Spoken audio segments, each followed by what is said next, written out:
नमस्ते।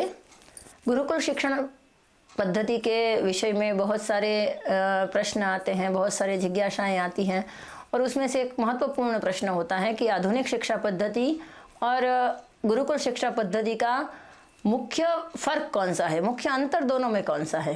तो नाम के अनुसार पद्धति का ही फ़र्क है। विषय भी गणित, विज्ञान इत्यादि, भाषा इत्यादि यही सब होते हैं गुरुकुल शिक्षा पद्धति में भी। स्कूल में भी संस्कृत पढ़ाया जाता है, गुरुकुल में भी संस्कृत पढ़ाया जाता है। स्कूल में भी अंग्रेजी पढ़ाई जाती है, गुरुकुल में भी अंग्रेजी पढ़ाई जाती है। स्कूल में भी गणित, विज्ञान इत्यादि विषय होते हैं, गुरुकुल में भी गणित, विज्ञान इत्यादि विषय होते हैं। तो फ़र्क कहाँ पड़ता है? तो फ़र्क पड़ता है पद्धति में। और पद्धति को आज लोगों ने इतना गौणता क्रम दे रखा है कि बस सब्जेक्ट पर ही ध्यान दिया जाता है, इसके ऊपर ध्यान नहीं दिया जाता है कि प्रक्रिया कैसी है, पद्धति कौन सी है। और पद्धति का फ़र्क पड़ जाने से बहुत बड़ा फ़र्क पड़ जाता है, ये किसी ने भी नोटिस नहीं किया है। पद्धति का फ़र्क पड़ जाने से क्या होता है कि एक विषय जो आपको रुचिप्रद होना चाहिए वही विषय आपके लिए अरुचिप्रद हो जाता है। जैसे कि इतिहास को कथाओं के द्वारा, इतिहास को घटनाओं के द्वारा, इतिहास को नाटक के द्वारा दर्शाने की जगह इतिहास को केवल बोरिंग इन्फॉर्मेशन की तरह पढ़ाया जाता है। तो जो इतिहास रुचिप्रद लगना चाहिए, जो इतिहास आपका हौसला बढ़ाने वाला होना चाहिए, जो इतिहास आपको प्रेरणा देने वाला होना चाहिए, वही इतिहास आपके लिए कंटाले का विषय बन जाता है, सबसे बोरिंग सब्जेक्ट बन जाता है। उसी तरह है गणित। गणित को भी बहुत अच्छा विषय है, जीवन में कदम कदम पे गणित आता है, फिर भी गणित को भी इस तरह से पढ़ाया जाता है कि सामने वाला पढ़ते ही ऊब जाए। विज्ञान का भी ऐसा ही हाल है। गणित, विज्ञान, समाज विद्या यानी कि प्रायोगिक सामाजिक विज्ञान देख लीजिए, इनको तो छोड़ ही दीजिए।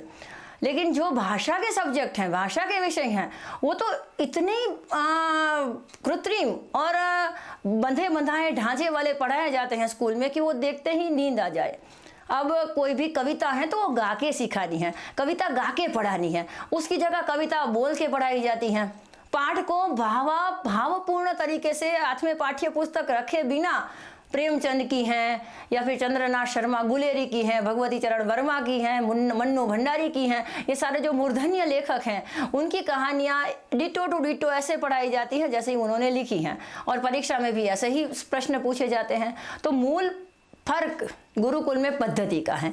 गुरुकुल में अधिकतर विषय मौखिक पढ़ाए जाते हैं, बोल के जैसे बातचीत होती हो ऐसे पढ़ाए जाते हैं। इसीलिए वक्ता का और श्रोता का, माने कि पढ़ाने वाले अध्यापक का और पढ़ाने वाले शिष्यगण का दृष्टि संपर्क होता है, जिसको इंग्लिश में आई कांटेक्ट बोलते हैं। आई कांटेक्ट होते ही विद्यार्थी अपने आप शिस्त में रहता है। देखिएगा, आप भी कोई पढ़ता हो आपके सामने, रीडिंग कर रहा है, तो आप इतना गौर नहीं देंगे उसकी बात पे, लेकिन वो आपके सामने देखता रहता है तो आपका ध्यान भी उसी पे रहेगा और आप ध्यानपूर्वक सहजता से सुनने लगेंगे।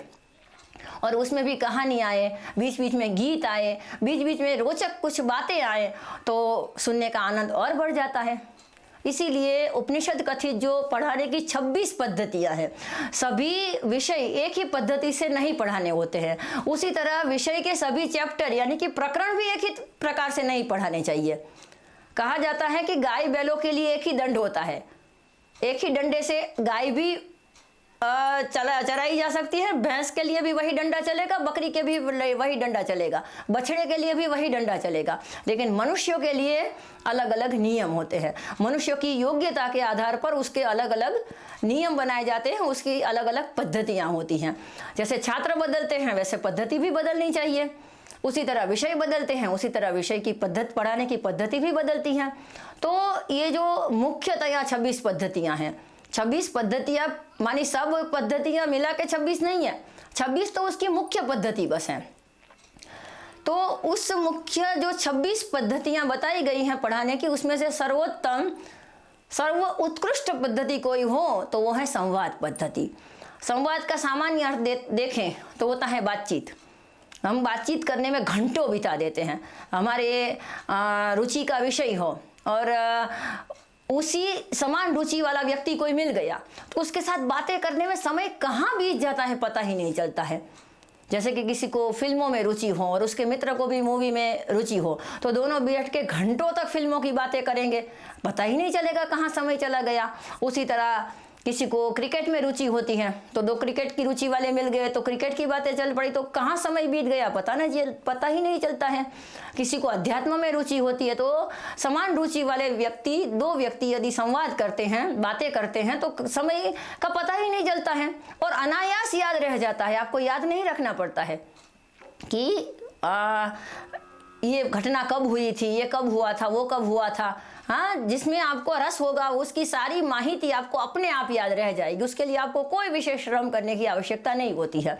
तो गुरुकुल के आचार्य का सबसे पहला कर्तव्य ये होता है कि जो विषय पठनीय है, पढ़ाने योग्य हैं, उसके लिए विद्यार्थियों के मन में रुचि प्रकट करना, माने कि पढ़ने की भूख को जागृत करना। तो ये पढ़ने की भूख जागृत करने के लिए ही उसको सुनाना है। हाँ, जैसे नवधा भक्ति में प्रथम कदम होता है श्रवण भक्ति, उसी तरह पढ़ाई में भी प्रथम कदम होता है सुनना। हम सुन के ही तो बोलना सीखते हैं, सुन के ही हम भाषा सीखते हैं, सुन के ही हम अंक ज्ञान सीखते हैं। बच्चा सुन के ही अलग अलग भाषा आराम से सीख सकता है, सरलता से सीख सकता है। तो गुरु और शिष्य के बीच में या फिर पढ़ने वाला जो कोई भी है और पढ़ाने वाला जो कोई भी है, वो दोनों के बीच में एक कन्वर्जेशन होना चाहिए, एक संवाद होना चाहिए। ऐसा कि नहीं कि पुतले की तरह श्रोतागण बस सुनता ही है और वक्ता बस बोला ही जा रहा है जैसे टेप रिकॉर्डर चल रहा हो, तो उसमें संवाद नहीं है, वो उपदेश कथा है, संवाद नहीं है। इसीलिए संवाद आराम से हो पाए, संवाद सुगमता से हो पाए, इसीलिए गुरुकुल में अध्यापक के पास मैक्सिमम 20 छात्र रहते थे। एक अध्यापक की एक कक्षा चल रही है तब अधिकतम उसमें 20 ही छात्र होने चाहिए, ताकि आराम से वो 1-1.5 घंटे का जो उसका सत्र होता है उसमें आराम से वो सबकी बात सुन पाए, सबकी जिज्ञासा का समाधान कर पाए। आज आप स्कूल में देखें तो एक क्लास में 80, 90, 100, 200 ऐसे बच्चे होते हैं। 40 से तो शुरू होता है कोई भी प्राथमिक स्कूल की, माने कि प्राइमरी स्कूल या उच्चतर माध्यमिक या माध्यमिक विद्यालयों में आप देखें तो पर्सनली परिचय भी नहीं होता है। बहुत शिक्षकों को तो नाम तक पता नहीं होता है, तो उसमें आगे जाके उसके प्रोग्रेस की तो बात ही क्या करना। तो पर्सनल कांटेक्ट माने कि निजी परिचय अध्यापक और छात्र के बीच में नहीं होता है, क्योंकि उनका एक संबंध ही ऐसा नहीं होता है। संवाद का एक अर्थ होता है बातचीत, जैसे अभी हमने बताया कि विषयों को ऐसे पढ़ाना है कि जैसे बात कर रहे हैं वो, उसमें कोई इतना भारी भरकम बनाना ही नहीं है कोई भी विषय को। दूसरी बात है, संवाद का एक अर्थ होता है मन का ऐक्य, जिसको इंग्लिश में हार्मनी कहा जाता है। वक्ता और श्रोता के बीच में संवाद का संबंध होना चाहिए। संवाद, जैसे हम बोलते हैं ना कि संवादिता बढ़ाए रखो, हार्मनी बढ़ाओ, माने कि संवादिता का एक संबंध होना चाहिए। आज कृत्रिमता की इतनी पराकाष्ठा हो गई है एजुकेशन सिस्टम में कि यदि कोई विद्यार्थी के माता पिता बीमार है और वो छुट्टी रखता है और पढ़ने में थोड़ा वो पीछे रह गया है तो भी उसको स्कूल में डांट पड़ती है। अब माता पिता की सेवा करना उसका प्राथमिक कर्तव्य है, कोई बात नहीं, पढ़ाई तो बाद में भी हो जाएगी, लेकिन वो पढ़ने में पीछे रहा तो उसको फेल किया जाता है, क्योंकि एसएससी के एग्जाम है। तो माता पिता एसएससी की एग्जाम में एक बार फेल होगा चलेगा, लेकिन माता पिता की सेवा करने का जो उसका प्रमुख दायित्व था उसमें वो फेल होगा तो नहीं चलेगा। ऐसा कोई भी स्कूल में पढ़ाया नहीं जाता है और ना उसके लिए कोई एक्स्ट्रा परीक्षा ली जाती है कि चलो आप मार्च की जगह अप्रैल में परीक्षा दो, ये आपकी फर्स्ट ट्राई ही गिनी जाएगी। ऐसा नहीं होता है, ये व्यवस्था ही नहीं है, क्योंकि पूरा तंत्र कृत्रिम और जड़ है। हमारे सामाजिक दायित्व है, हमारे पारिवारिक दायित्व है, ये सब का निर्वहन करना आज के युवागण इसीलिए भूल गए हैं कि शिक्षक और विद्यार्थी के बीच में जो संवादिता का संबंध होना चाहिए वो नहीं रहा है। और शिक्षक भी क्या करे, वो भी मैनेजमेंट से बंधा हुआ है, वो भी एक तंत्र से बंधा हुआ है, उसके पास भी स्वतंत्रता नहीं है। और याद रखिएगा, जिस शिक्षा पद्धति में, जिस एजुकेशन सिस्टम में शिक्षक स्वतंत्र नहीं होगा उसमें कभी भी क्रांतिकारी निर्णय नहीं लिए जाएंगे। आज जैसा था वैसा ही चल रहा है। शिक्षा नीति चाहे हर 5 साल में बदले, चाहे 15 साल में बदले, जड़ता के नाम पे बाद में जड़ता ही आती है, क्योंकि आचार्य ही बद्ध है, आचार्य ही बंधा हुआ है, वो अपना निर्णय स्वतंत्र नहीं कर सकता है। और दूसरा, स्वतंत्र निर्णय करने वाले शिक्षक बनते भी नहीं है। जिसके पास अपनी स्वतंत्र प्रज्ञा हो ऐसा बहुत कम शिक्षक ऐसे होते हैं कि जो स्वतंत्र प्रज्ञा से कुछ करना चाहते हैं, वो भी वेतनधारी कर्मचारी ही बनकर रह गए हैं।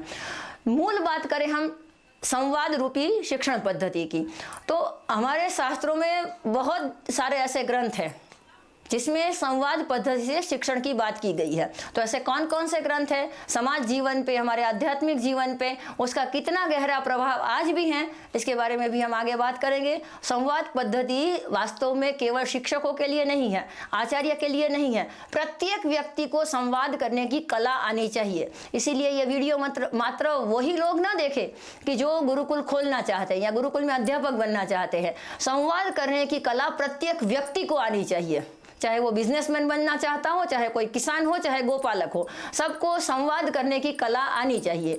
तो संवाद कैसे किया जाता है और संवाद के द्वारा शिक्षण कैसे लिया जाता है, कैसे शिक्षण दिया जाता है, उसके बारे में हम आगे बात करेंगे। नमस्ते।